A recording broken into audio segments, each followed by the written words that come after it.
요즘에 영화가 나와서 한 8월 6일에 영화가 상영이 시작됐는데 660만 정도가 누적 관객이 본 굉장히 많은 외국 영화가 있습니다. 오디세이라고 하는 그런 영화입니다.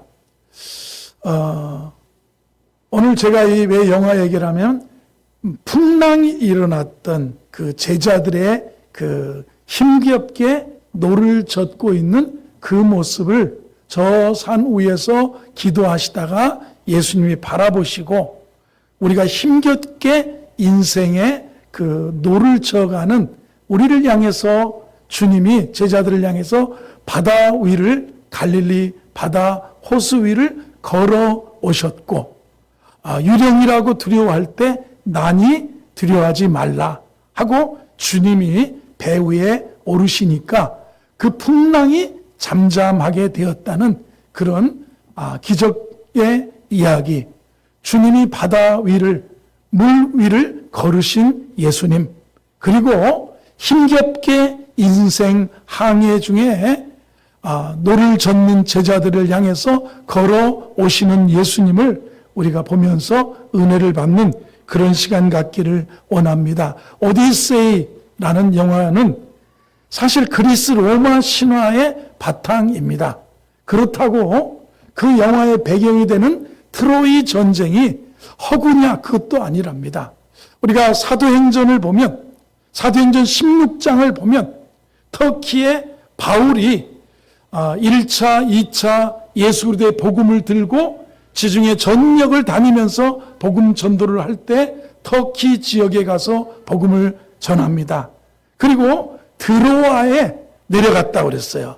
내가 드로아에 내려갔는데 드로아에서 밤에 환상 중에 보니까 저 마게도냐 사람 하나가 환상 중에 꿈에 나타나서 손짓을 합니다. 건너와서 우리를 도우라는 거예요.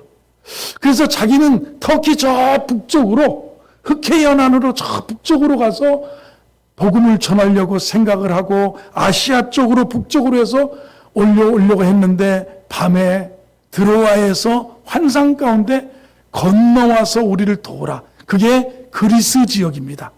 그리스 데살로니가 지역, 빌립보 지역, 그 보스포러스 해협을 지나 터키와 그리스 사이에 그 해협을 지나서 건너서 가면 거기가 그리스인데 건너와서 우리를 도우라. 그래서 하나님이 부르시는 줄 알고 드로아에서 이제 북쪽으로 가지 않고 건너서 그리스 땅으로 가서 빌립보에서 먼저 데살로니가에서 그리고 로마에서 아덴에서 어디서요? 고린도에 가서 이 유럽의 복음을 전하는 사도 바울의 일대를 볼 수 있습니다. 바울 당시보다 1300년이나 훨씬 위로 올라가면 그리스, 로마 신화의 시대가 나옵니다. 이 트로아라고 말한 지역이 트로이입니다. 트로이. 바울이 사도행전에 나오는 드로아, 거기가 트로이입니다. 그래서 터키의 성지 순례를 가면 사람들은 어디 에베소, 서모나, 버가모, 빌라델비아 막 이런 데 지역을 막 다니다가 그런데 기독교인들은 소아시아의 7교회를 바울이 다녔던 지역을 이렇게 다니면서 성지 순례를 한다면 안 믿는 사람은 트로이의 목마를 보여주시오. 트로이의 목마를 보여주세요. 그게 어디냐면 드로아예요. 드로아. 그 터키에 있습니다. 그곳에서 트로이 전쟁을 위해서 출발했던 그 누굽니까? 오디세우스라고 하는 왕이 10년 동안 트로이의 해변에서 이 트로이 성을 함락하려고 막 전쟁을 하는데 성이 함락이 안 되는 거예요. 철옹성입니다. 그래서 이 오디세우스가 꾀를 내서 지혜를 냈는데 나무로 목마예요. 나무로 말을 만들어 놓고 그 속에 숨어 있고, 그리고 이 그리스 군대는 다 밤에 도망갔다고 하면서 거짓으로 도망간 것처럼 해서 숨어 있고, 그러니까 이 트로이 병사들이 나와가지고 목마를 가지고 성 안으로 우리 신에게 바치자. 우리가 10년 만에 이겼다 하고 성 안으로 들어갔는데 그래서 막 춤추고 마시고 축제하되 그때 오디세우스가 목마르해서 다 나와서 술에 골아떨어져 있는 트로이 성 사람들을 그리고 성문을 열고 밖에서 군대가 들어오고 그 성을 함락시키면서 이제 있었던 이야기. 10년 동안 그 트로이의 해변에서 뭐하고 있습니까? 전쟁을 하다가 그리고 10년 만에 트로이 성을 함락하고 자기 고향으로 돌아가는 그 여정이 10년이에요. 10년. 열흘이면 배 타고 가는 자기 고향길인데 그게 10년 걸렸다는 게 이게 뭐냐면 이게 진짜 이야기 아니라 그리스의 호모라고 하는 호르메스라고 하는 호모라고 하는 사람이 일리아드와 오디세이라는 두 책을 써서 3,300년 전에 그 쓴 소설 대서사시라고 하는 그 내용을 영화로 만든 거예요.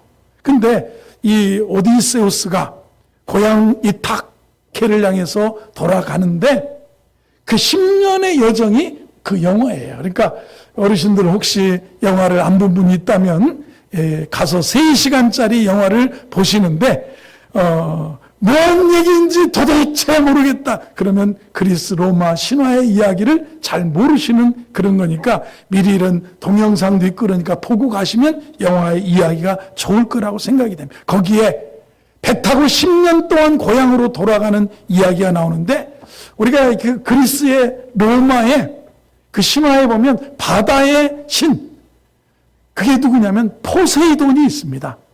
이 오디세우스라고 하는 이 왕이 돌아가면서 어느 동굴에 양치기 거인이 있는데 동굴로 이렇게 뭘 피해서 들어갔다가 그 양치기가 맨날 양들을 밖으로 내몰고 그 다음에 동굴을 큰 돌로 거인이니까 막아놓으면 못 나가는데 나중에 그 오디세우스가 그 양치기 외눈박인데 거인인데 그 눈을 찌르는 바람에 그 사람이 그게 막 억울해가지고 하는데 오디세우스가 교만하게 너네가 누군지 아냐? 나는 오디세우스다. 이놈아 하고 골려주고 하니까 이 누구의 이 외눈박이가 성질 나가지고 하고 이 누구냐면 자기 아버지 바다의 신 포세이돈에게 기도를 합니다. 아버지 내 원수를 갚아주시오. 그래가지고 바다의 신이 놓여서 풍랑을 일으키고 풍랑 만나고 해서 10년 만에 그러니까 전쟁하러 떠난 지 20년 만에 자기 고향에 돌아갔다. 그런 얘기가 이제 호모의 일리아드와 오디세이에 나오는 이야기입니다. 제가 그 얘기 트로이. 그런데 바울이 1300년 후에 뭐라고 하냐면 예수 그리스도가 길이고 진리고 생명이라고 하는 주의 복음을 예수의 죽으심과 십자가의 죽음과 부활의 복음을 들고 당시 로마의 제국의 전 지중해 연역을 다니면서 복음을 전하는 그가 뭐라고 하냐면 디모데에서 뭐라면 허탄한 신화와 끝없는 족보 이야기에 창념치 말아라. 허탄한 신화의 얘기가 뭐 제우스 신이고 누구 신이고 이게 뭐냐면 고대 그리스 시대에 자기들이 만든 신, 인간이 만들어낸 신들을, 인간이 글로 써낸 신들을, 이야기로 만드는 신들을 빼놓고 또 거기에 이야기를 덧붙이고 그리스 시대, 헬레니즘 시대, 로마 제국 시대를 거치면서 사람들이 허탄한 신화 얘기, 거짓 족보 얘기에 막 매여 있는데 우리 주일학교에 주일학생 하나가 어느 날 장면인 것 같아요. 막 어린이 만화 그 이야기를 딱 여기 들고 목사님 그러고 차에서 내리는 아버지 차에서 왜 그랬더니 잘 지냈어 했더니 뭐라 하냐면 목사님 이거 읽어보셨어요? 그리스 로마 신화에 만화책으로 했는데 자기는 막 뿅 갔대. 그 이야기에 막 너무 재밌고 막 이 제우스를 보면요 바다의 신 포세이돈을 아세요? 바다가 막 그 사람이 말하면 쫙 일어나고 막 이런 이야기를 하면서 자기가 감동을 받았대요. 그 이야기가 고대 그리스 시대에, 그 이야기가 헬레니즘 시대, 알렉산더 대왕이나 이런 시대에, 그 이야기가 로마 시대에, 그리고 로마 제국 시대까지도 흘러내려오니까 바울이 허탄한 신화 이야기, 신들의 이야기, 조건이 없는 거짓된 족보 이야기에 창념하지 말아라 하면서 바울이 1차, 2차, 3차 전도여행을 향해서 로마 제국 전체를 다니면서, 그리고 그리스 로마 신화의 본산지란 아테네 세계 유네스코 문화유산 넘버 원이 뭔지 아십니까? 그리스 아테네의 그 뭡니까? 그 제우스 신전이야. 아테네 신전이 파르테논 신전이라고 하잖아요.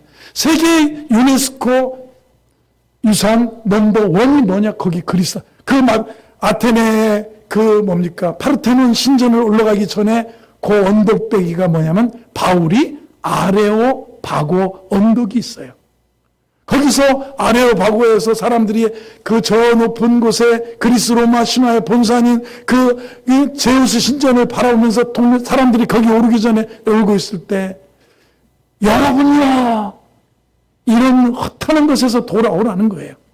내가 당신들의 신들을 보니까 어느 날 어떤 신들을 보면 알지 못하는 신에게 절하고 알지 못하는 신이라고 우상을 만들어 놓고 허탄한 신화 이야기에 이게 수천 년의 흐름이 내려오니까 바울이 복음을 들고 지역 마지막엔 로마까지 가서 예수 그리스도의 십자가와 죽으심과 부활에 예수가 길이고 예수가 진리고 예수가 생명이고 예수로 말미암지 않고는 구원과 생명의 영생의 일을 길이 없다는 것을 전한 이야기라는 거예요. 바울이 전한 1300년 전 이야기, 그런 게 그리스 로마 이야기고 누구 얘기입니까? 이 오디세이 이야기라는 겁니다.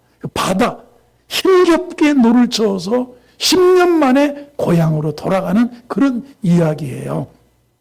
오늘 예수님이 오병이어의 기적을 일으키신 다음에 제자들을 재촉하시는 장면이 나옵니다. 45절을 우리가 보겠습니다. 본문 45절을 보면 예수께서 오병이어 기적 이후에 12강줄이 다 거둔 다음에 제자들을 즉시 재촉하셔서 자기가 무리를 보내는 동에 배 타고 건너가게, 벳세다로 건너가게 하십니다. 왜냐하면 사람들은 이 오병이어의 기적을 통해서 예수님이 우리 민족을 살릴 대단한 메시아다, 이런 음식이 늘어나게 만드는 이 기적을 이루시는 이분을 볼 때 대단하신 거다. 그 취해 있고 무리들은 예수님을 왕 삼으려고 하는 그런 모습을 보면서 무리를 보내는 동안에 너희들은 빨리 이렇게 분리시켜 놓기를 원했던 것 같다는 이야기가 있습니다. 46절을 봅니다.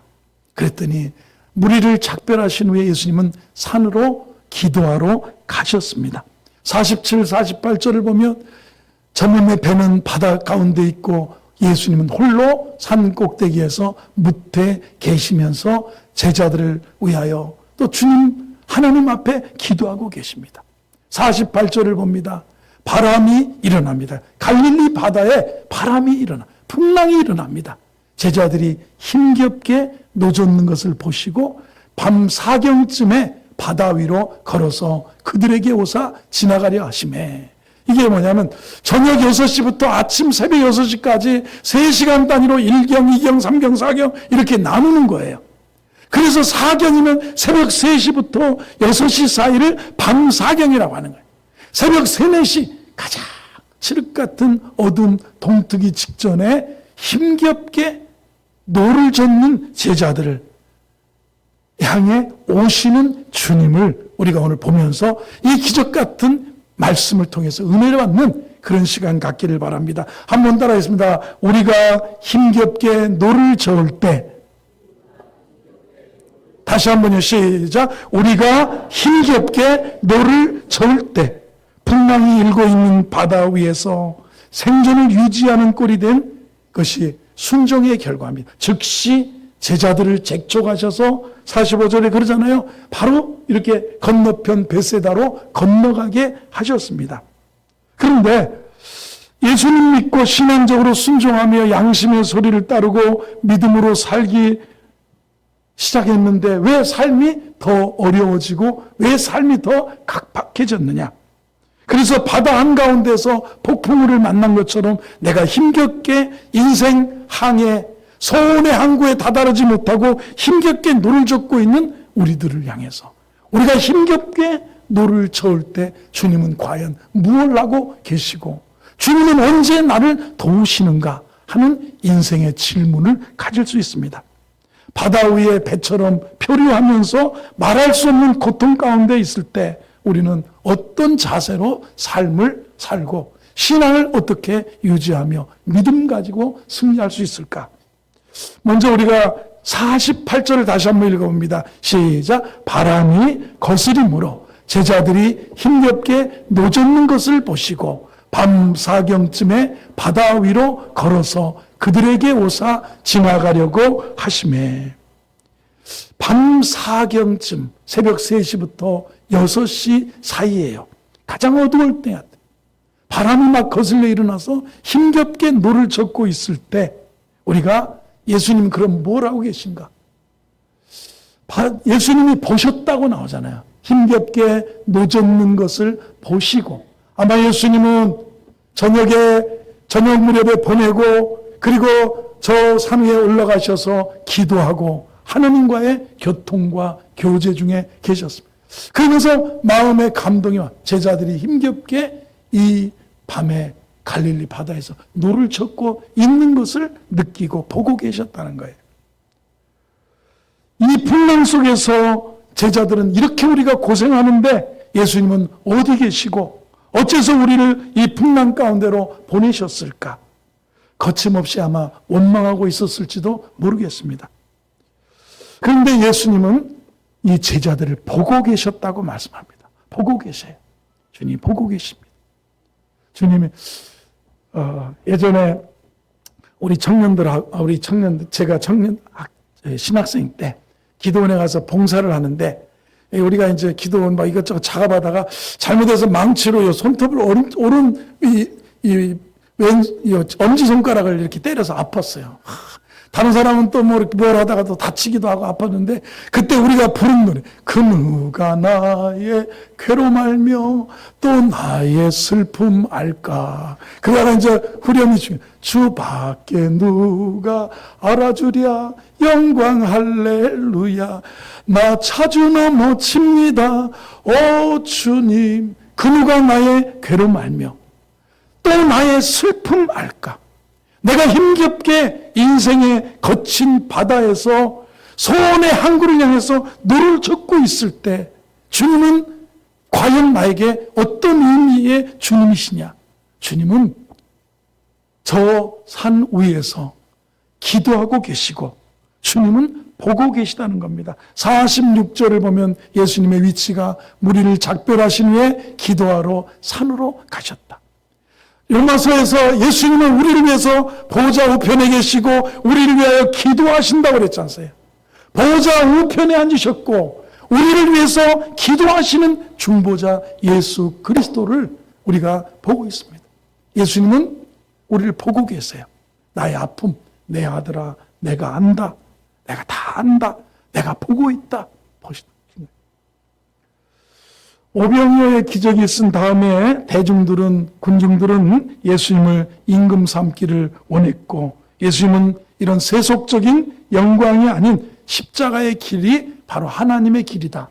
십자가를 통해서 대속의 죽음을 통해서 부활을 통해서 죄 용서와 구원이 있다는 것을 아시고 이를 위하여 내가 왔다고도 말씀하셨습니다. 제자들과 군중들로부터 떠나서 혼자 기도하러 산으로 가셨고 기도할 시간이 필요하다고 느끼셨던 거예요. 내 삶이 지금 폭풍과 혼란과 역경과 괴로움 속에서 힘겹게 노젓고 있을 때 허우적거릴 때 내가 믿는 예수님은 내게 너무 멀리 계시다고 여기지 마시고 지금 나를 위해 기도하고 계시다. 믿으시는 우리 성도가 되기를 바랍니다. 나의 고통을 알고 계실까? 나를 이해하고 계실까? 그러면 내가 이 고통 가운데 있는데 주님은 어디 계실까? 하나님은 보좌 우편에 계시고 우리를 위해서 기도하신다 그랬어요. 바울은 그랬습니다. 누가 우리를 그리스도의 사랑에서 끊으리요? 환난이나 곤고나 핍박이나 기근이나 적신이나 위험이나 칼이냐 이렇게 말해요. 주님이 나를 위해서 오늘 48절처럼 바라보고 계시다면, 기도하고 바라보고 계신다면 나를 둘러싼 환경이 아무리 어려워도 염려할 것, 염려를 극복하고 믿음 가지고 주님 바라보는 저와 여러분 되기를 주의 이름으로 축원합니다. 보세요. 우리 복음서 하나님 사랑의 눈으로 너를 어느 때나 바라보시며 하나님 인자한 눈으로, 사랑의 눈으로 어느 때나 바라보고 기도하고 도울 준비가 되셔서 때가 되면 오실 준비를 하고 계시다는 겁니다. 여러분, 이제 처서가 된다고 하는데, 겨우 이제 더위가 그쳐야 되는데 처서의 매직은 올해도 안 올 것 같다는 일기예보에 멘트가 나오는 걸 봤습니다. 더 더울 거래, 조금 더. 그러는 얘기를 하는 걸 봤는데, 가을에 이 추석이 이제 한 달 정도 지나면 추석이 오지 않습니까? 그러면 저희 시골의 초등학교는 운동회를 했었어요. 운동회를 하면 내가 이쪽에서 달리기에 집중하고 달리기 하고 뭘 게임을 하고 있으면 분명히 저기 어딘가에는 동네 사람들이 다 모였지만 우리 부모님도 도시락을 싸가지고 와서 나를 지켜보고 계시다라는 거예요. 그래서 모든 부모님들과 함께 누구를 보고 있습니까? 그분들은 누구만 보여요? 자기 아들만 보여요. 여러분, 제가 초등학교 운동회 때 정말 이렇게 합주를 해야 되는데 금북 칠 사람이에요. 금북. 근데 이제 원래 피리를 불거나 뭐 이 아코디언을 하거나 이런 사람들이 재능이 있고 금북은 사실 몇 박자마다 한 마씩만 붕붕 치면 되는데, 그래서 제가 금북 치겠습니다 했어요. 그랬더니 사실 더 힘든 건 작은 북 같은 건 던더러던더러 드럼 치는 것처럼 이게 박자에 맞춰 쳐야 되는데, 금북은 조금 가다가 선생님이 딱 하면 빵 치고 이거면 되는가 되게 단순한 거거든요. 근데 그날 우리 어머님이 운동회 끝나고 너무너무 기쁘셨어요. 야, 저 금북 치는 집애가 누구네 집애냐 그랬대 다. 그래서 우리 집애지 하면서, 야, 너밖에 안 보이더라. 네가 치는 북이 온 운동장 온 동네가 다 울렸대. 그때 그게 제일 못하는 사람이 풍 치고 좀 있다가 풍 치고 하는 게 그게 제1의 단데, 우리 어머니 눈에는 누구만 보여요? 나만 보이는. 주님은 힘겹게 괴롭게 누적고 있는 저와 여러분을 사랑의 눈으로 바라보시는 줄로 믿으시기 바랍니다. 그리고 우리가 힘겹게 내가 노를 저으면서 곧 주님이 오실 것을 믿어야 돼요. 그날 구약성서의 가르침은 메시아가 오시는 그날, 더 데이의 초점은 메시아가 오시면 여호와의 날, 그날이에요. 그날에. 신약은 주님이 오셨고 주님이 십자가에 죽으시고 부활하시고 승천하신 주님이 다시 오실 그날, 그 한 날에 초점을 맞춰지는데, 우리는 신앙은 주님이 날 도우시면, 주님이 붙잡아 주시면, 주님이 은혜를 주시면, 주님이 오시면, 이런 믿음을 가지고 신앙은 주님을 바라보는 것이 신앙이라는 겁니다. 예수님이 곧 오실 것을 기대한다. 산위에서 제자들을 안타깝게 바라보시면서 기도하시는 예수님이 기도만 하셨냐? 아니라는 겁니다. 바람이 거슬림으로 제자들이 힘겹게 노젓는 것을 보시고 밤 사경쯤에 바다 위로 걸어서 그들에게 걸어서 보시고 걸어서 오셨어요. 그리고 지나려고 하시는 거예요. 보시고 걸어서 오셨다. 한번 더 보시고 걸어서 오셨습니다. 우리를 보십니다. 우리 아픔도 힘겹게, 저와 여러분이 힘겹게 무너지는 걸 보시고 주님 바라보는 저와 여러분에게, 우리가 하나님의 자녀라면, 믿음의 자녀라면, 내가 믿음 안에 있다면 주님은 보시고 걸어서 오신다는 거예요. 오신다는 거예요. 제자들은 아마 모든 것을 포기했을지도 모르지만 주님 없이는 영영 좌절할 수밖에 없는 그 시간에 주님은 그들에게 오셨다는 겁니다. 주님이 내게 오는 것은 내 바람과 달리 시간차가 있을 수 있어요. 나는 지금 달라는 거예요. 지금. 여러분, 성장기에 청소년 때, 성장기에 우리 자녀들이 지금 달라고 하는 경우 있어요. 지금 줘요. 지금 줘요. 아버지 돈을 지금 좀, 그게 탕자 아닙니까? 내가 그 돈을 다스릴 줄 모르고, 돈을 소중하게 다루고, 돈을 소중하게 사용할 줄 모르는 탕자가 아버지 재산을 다 자기 몫을 가지고 먼 나라로 가서 사업한다고 허랑방탕하다가 탕자가 돼서 돼지치고 쥐염 열매 먹다가 아버지 집에 돌아오는 모습을 보지 않습니까? 하나님의 때와 나의 시간이 시간차가 있을 수 있다는 겁니다. 지금 이 순간의 도움을 기다리지만 주님은 아직 아니라고 하는 거예요. 지금 도와달라는 때 아직 뭐세요? 예수님과 마리아의 대화 사이에서도 물이 변하여 포도주 되는 그 기적의 사건 속에서도 이 집에 포도주가 모자랍니다. 모자란다고 하니까 나와 무슨 상관이야? 아직 내 때가, 지금 이 집에 포도주가 모자란다고 할 때 아직 내 때가 이르지 않았다. 근데 너희에게 무슨 말씀을 하시든지 그대로 순종하라 하셨어요.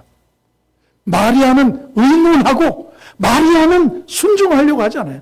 마리아가 우리에게 보여주는 것은 다름없어요. 우리는 부족한 인간이, 괴롭게 노젓는 인간이, 힘겨워 살아가는 인간이 의논하는 거예요. 의논. 주님과 나서 기도가 뭐예요? 의논하는 거예요. 그리고 우리에게, 너희에게 무슨 감동, 모든 지시가 있고 무슨 교훈을 주든지 그대로 행하라.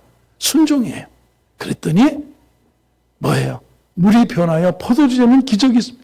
우리는 지금 도와달라고 합니다. 안타깝게 간구합니다. 그러나 아직 아니라고.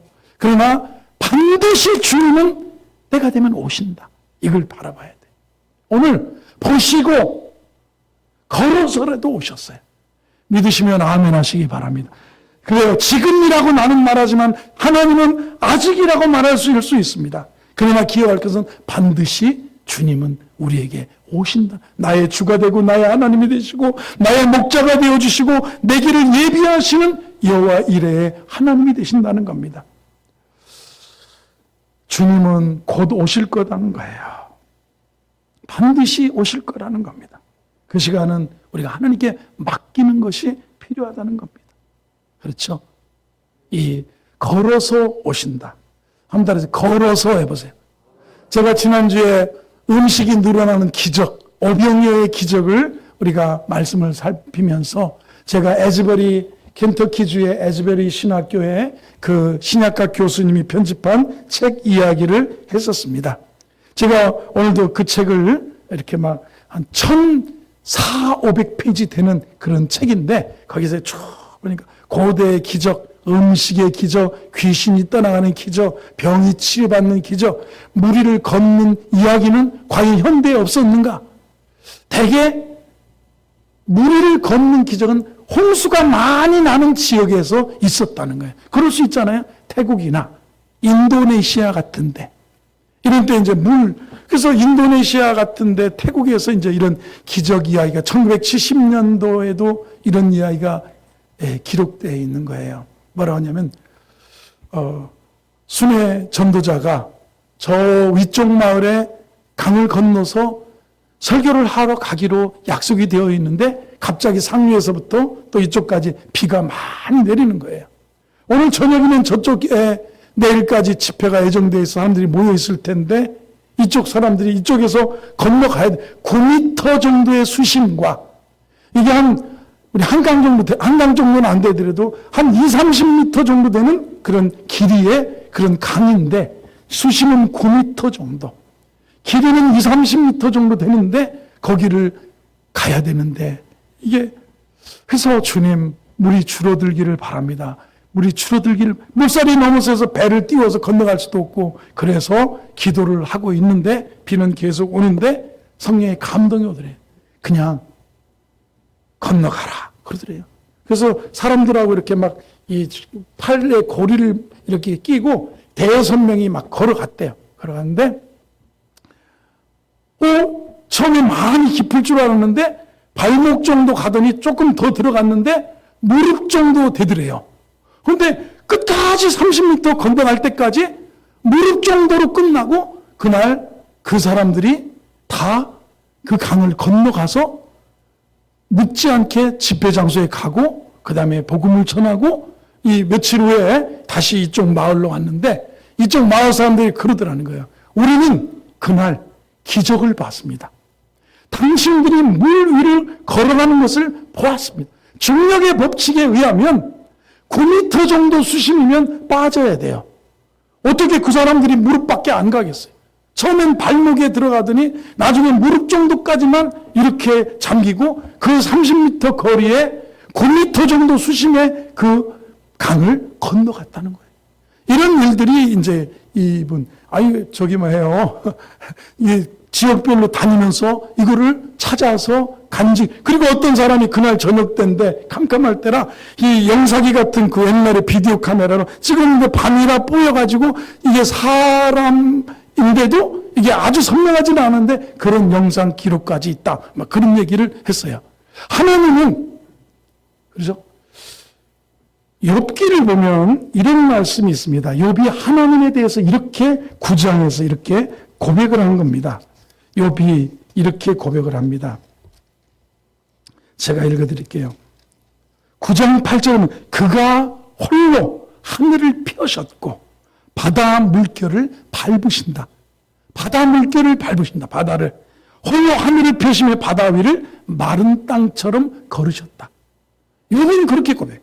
그분만이 홀로 하늘을 천지와 우주 만물을 만드셨고 바다 물결을 밟으셨다. 바다 위를 마른 땅처럼 걸으신 분이 누구냐? 하나님이라는 고백을 욥기 9장 8절에서 고백을 하는 거예요. 오늘 예수님도 어떻게 물 위를 걸으실 수 있느냐? 왜? 어떻게 해라? 그래서 이 베델 성서를 우리가 공부하다 보면 그런 얘기가 있어요. 이 노래 중에 어떻게라고 묻지 말고 히브리적 사가는 왜라고. 왜? 하나님이 우리를 사랑하셔서 하나님이 왜 귀신을 쫓아내셨어요? 하나님이 왜 불치병, 난치병을 고치셨을까요? 하나님이 왜 기적을 일으켜 어떻게 그럴 수 있냐 하지 말고 왜라고 물으라. 성경을 접할 때 어떻게라 묻지 말고 왜라고 물으면서 접근해 보라는 거예요. 그래서 베델 성서를 옛날에 공부할 때 이 노래가 지금도 이렇게 어떻게라 묻지 말고 왜라고 하면서 질문하여 말씀을 공부하라는 그런 말씀이 있었습니다. 그리고 오셔서요 49절을 보겠습니다. 49절을 보면 제자들이 그가 바다 위로 걸어오심을 보고 막 소리를 지릅니다. 50절을 봅니다. 그들이 다 예수를 보고 놀랍니다. 예수께서 그들에게 말씀하실 때 안심하라 내니 두려워하지 말라. 말씀 가운데 자신을 나라고 하시면서 보여주십니다. 나니 두려워하지 마라. 말씀 가운데 제자들 가까이 오셔서 말씀합니다. 나다는 것. 사실은 누굽니까? 요한복음에서도 내가 곧 길이고 진리고 생명이니 나는 선한 내가 이런 분이다. 나니 두려워하지 마라. 이런 말씀입니다. 그래서 모세가 바로가 하나님이 나를 보냈다고 여호와가 나를 보냈다고 그러면 믿자. 여호와가 누구냐? 그러면 내가 뭐라고 대답해야 됩니까? 나는 스스로 있는 자다. 나는 나다. 에임이 나는 나다. 예. 나는 나이기 때문에 나다. 주님이 누구냐면 그렇게 말씀하는 나니 두려워하지 말라. 나니 두려워하지 말라 이렇게 말씀합니다. 인생은 고해와 같은 그런 또 항해하는 것 같은 힘겹게 노를 저을 때가 많습니다. 그러나 우리는 소원의 항구로 가기를 원합니다. 거센 풍랑과 생활고에 좌절하고 우리가 낙심하고 절망하고 있다면 오늘 우리에게 들려주시는 음성을 기다려요. 주님이 보고 알고 계시고 지켜보고 계시고 우리를 위해서 기도하신다. 또 주님이 우리에게 바다 위를 걸어서 우리에게 오시는 주님이라는 것이에요. 그리고 주님은 난이 두려워하지 말라고 하면서 풍랑을 잠잠케 하시는 그 기적 같은 사건을 우리가 봅니다. 주의 은혜가 우리 믿음 가지고 힘겹게 노젓는 여러분 주님 바라보며 승리하시기를 주의 이름으로 축원합니다.